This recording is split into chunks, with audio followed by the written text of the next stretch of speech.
Testing, testing.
Talk to the zoning officer.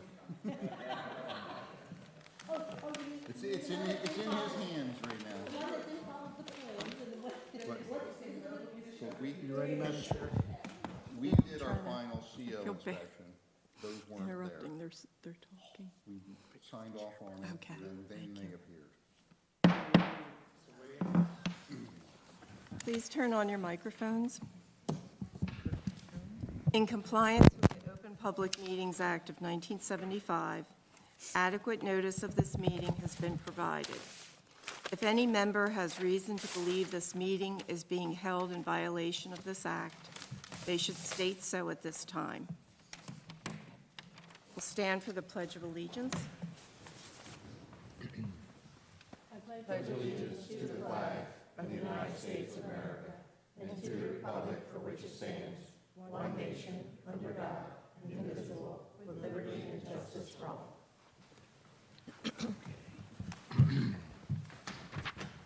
Mrs. Werner, Here.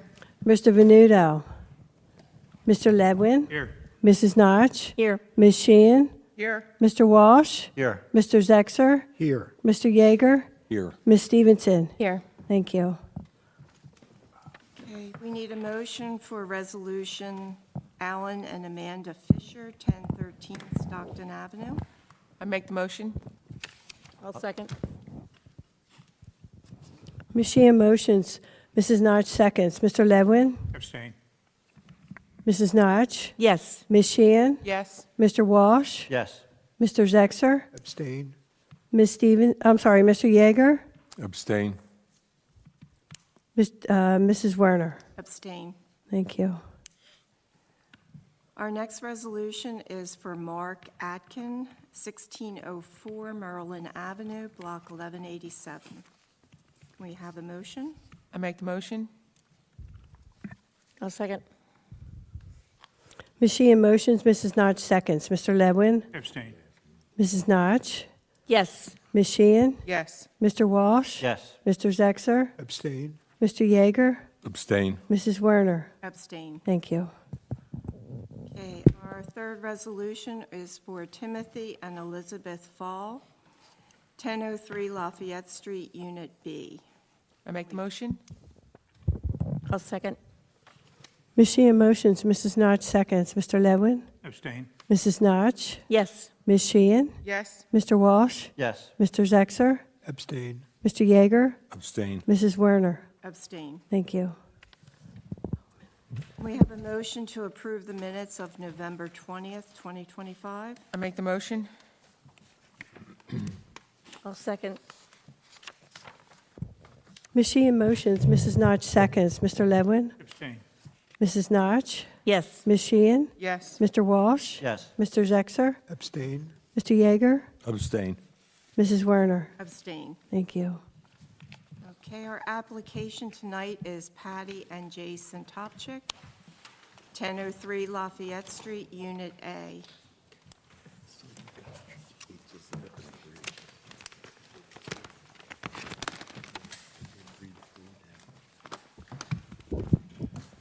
Good evening, board members. My name is Lindsay Newcomb from the law firm of Monzo, Catanese, Delalas, here on behalf of the applicants Jason and Patty Topchick. The property is 1003 Lafayette Street, Unit A. The property is currently developed with a 2-unit dwelling. The applicant owns Unit A, which has 2 bedrooms in it. The applicant is proposing to convert the attic space to an office. You saw a similar application to this last month to the extent that you were here for Unit B. Because the property received a use variance for the construction of the 2-unit dwelling, it is required to come before this board for any work that's done. The outside of the property will remain largely the same, other than the addition of a new window. The only interior change is the conversion of this attic space. No variance relief, other than the use variance, is required as a part of this application. I will have testimony from both Patty and Paul, if you want to swear them in. We're also going to swear in our board engineer. Please raise your right hand. Do each of you swear or affirm to tell the truth, the whole truth, and nothing but the truth, so help you God? I do. Thank you. So with that, Patty, can you confirm that you and your husband Jason own Unit A? Yes, And can you explain for the board why you want to construct this space? sure. So we bought the property, the condo, in 2019 as a rental investment property, but we use it as a second home. We are here as much as we thought we would be every year, once a month, sometimes twice a month, and probably more than we envisioned that we would be here. So 2 weeks in the summer, all the holiday weekends, including Valentine's Day, my birthday weekend in March, et cetera, et cetera. I work for a large law firm. I have for the last 20 years in human resources. And it is very typical for me to be on back-to-back Zooms with lawyers, either about mainly things going on in the office, performance reviews. And I work at the dining room table. And when there are kids who want to go surfing and people coming in and out the back and front door with the snacks, the bathing suits and all this, it can get pretty chaotic. And we've been doing this for 6 years. So we had started talking with our co-owners a long time ago about maybe could we build offices up in the loft. With a spiral staircase. And so the other thing is that we do want to keep renters from using the space up there if we're able to develop. We're dealing with the drop-down stairs that come out of the second bedroom.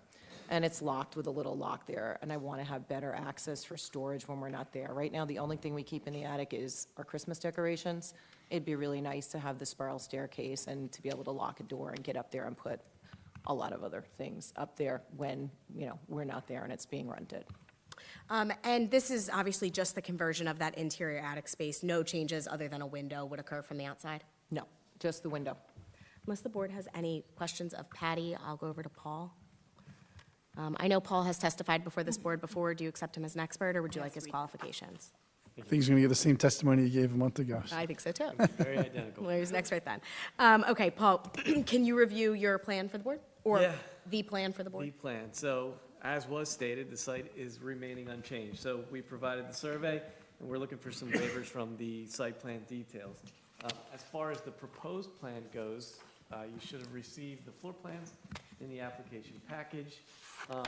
We're reconfiguring the second floor to fit the spiral staircase. There will be a door on the spiral staircase that can be locked when the top chicks are not using the home. And then we're converting a portion of the attic space into an office, and this one will have a powder room. And we're here before the board because we require a use variance on the site, correct? Yes, we're expanding the non-conforming use, which was the previous one. And are any bulk variances requested as a part of the application? None. Because this is a use variance, we need to show the special reasons, the site suitability, and as well as address the negative criteria for the board. Right, so given that the site itself is remaining unchanged, we believe we're meeting all the typical criteria for light, air, open space, appropriate population densities, and sufficient space in appropriate locations. The key benefit to this application is enhancing the safety and general welfare of the inhabitants. The expansion will allow for more space to enjoy the home, mainly a quiet place to work.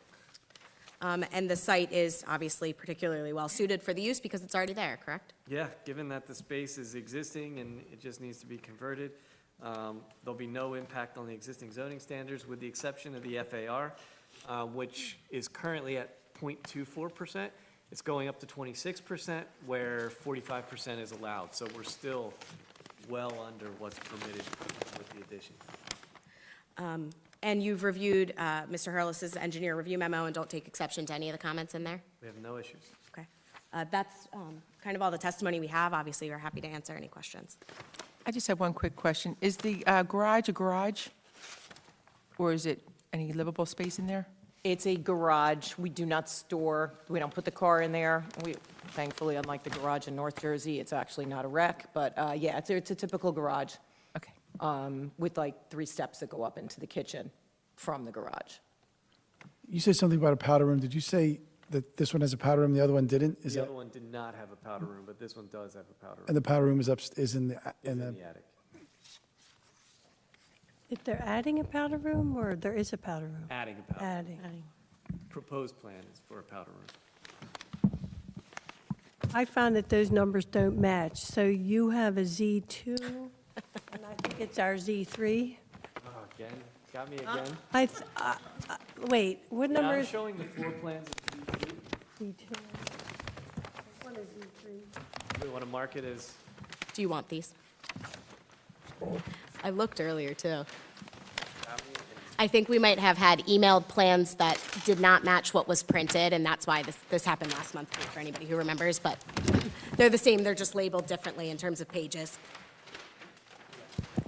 Is there, So it's just that you were showing Z3, yeah, this is. and that was in the packet? three, Okay, just Yeah. Labeled as Z2 for okay. reasons unknown to me. I just don't like it to not match. It makes it a problem later sometimes. Thank you. Understood. Z3. Z3. is there going to be 2 windows put in upstairs then?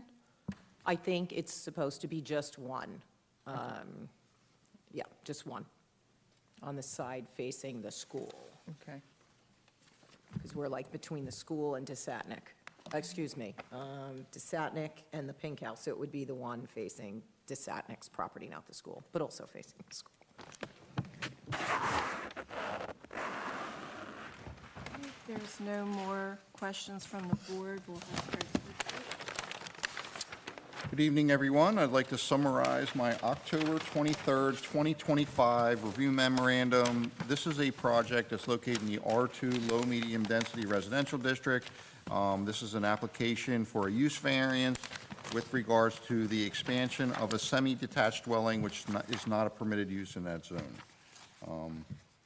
You've heard testimony from the applicants. They are essentially increasing the loft area, creating habitable space in the loft area that is not used as loft area, and they're increasing the habitable area of the dwelling from 2,825 square feet to 3,068 square feet. With regards to completeness, there were waivers requested from items 2, 27, 28, 31, and 33, and because of the nature of this application, we supported those waivers, and we do believe that the application should be deemed complete, and you do have enough information to review this application. Moving on to page 3 of 4 is our zoning review. As you can see, there is one non-conforming situation. That is the variance for use. It's an existing semi-detached dwelling. They're expanding that semi-detached dwelling.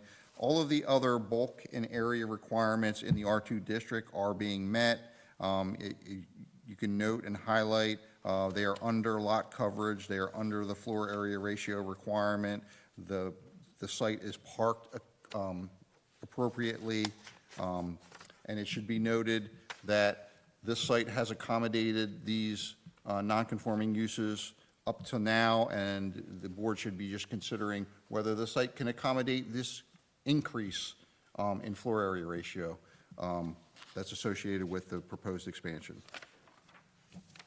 Moving on to the general review comments, these should all be conditions of approval. We just request that the zoning table be revised to reflect comments in the review memo. 2 is our standard condition that we ask them to replace any sidewalk in poor condition, although I'm not sure that does this have sidewalk on the frontage? Yes, it does. The item number 3 is our standard condition that we tie the certificate of occupancy to an acceptable inspection, and they have to post an inspection escrow in accordance with the code.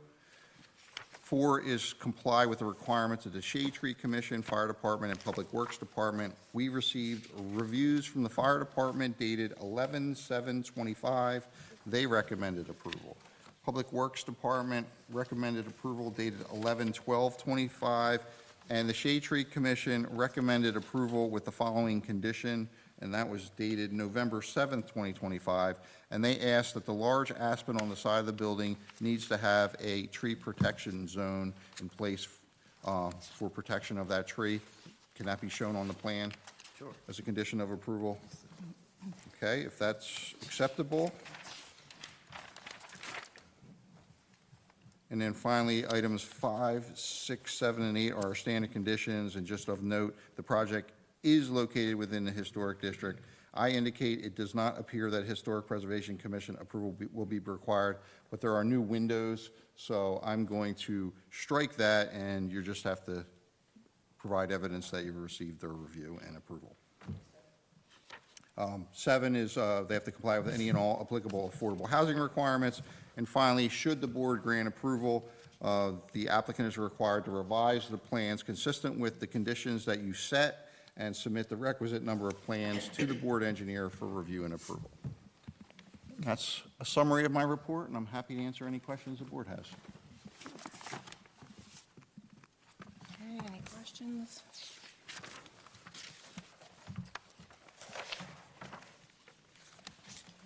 Mr. King? The motion I recommend being made, but how you vote is up to you. Well, this is a variance expanding a non-conforming use. Mr. Hurlis explained the standard, which is the site needs to be able to accommodate the increase in use. I remind everyone you approved a nearly identical application last week, so we have the arbitrary and capricious standard to deal with. So the motion I recommend being made, but how you vote is up to you, is a motion to approve the variance. It requires a vote of 5 out of 7. Craig, was there anything else besides just the variance? No, it's just a, The waivers. I'm sorry? And the waivers? Oh, the waivers from the checklist items. Okay, yeah, Which are identified in my report. as indicated in the report. That's the motion I recommend being made, but how you vote is up to you. Make the motion? Second. Okay, Ms. Sheehan motions, and I heard Mr. Ledwin second. Mr. Ledwin? Yes. Mrs. Notch? Yes. Ms. Sheehan? Yes. Mr. Walsh? Yes. Mr. Zexer? Yes. Mr. Yeager? Yes. Mrs. Werner? Yes. Thank you. Thank you.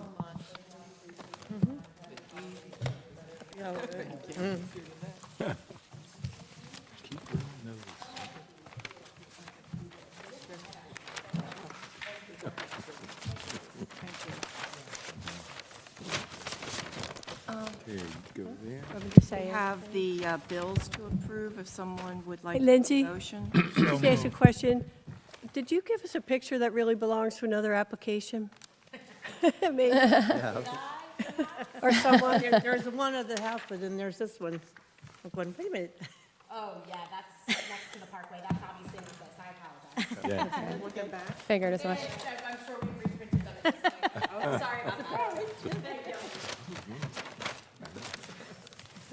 Wonder where that went. We need a motion to approve the bills. I'll second. I'll second. Okay, Ms. Stevenson motions and Mr. Yeager seconds. Mr. Ledwin? Yes. Mrs. Notch? Yes. Ms. Sheehan? Yes. Mr. Walsh? Yes. Mr. Zexer? Yes. Mr. Yeager? Yes. Mrs. Werner? Yes. Thank you. Do we have a motion to adjourn? So move. All in favor? Aye. Thank you, everyone. Have a good night. Merry Christmas, Happy New Year, Happy other holidays. Plenty of time, Mary. Plenty of time. Boy, I'm going to be early. This literally comes under the heading of. Oh, I'm parked where, even this is parking. You're right. It's taken us this long to approve the minutes.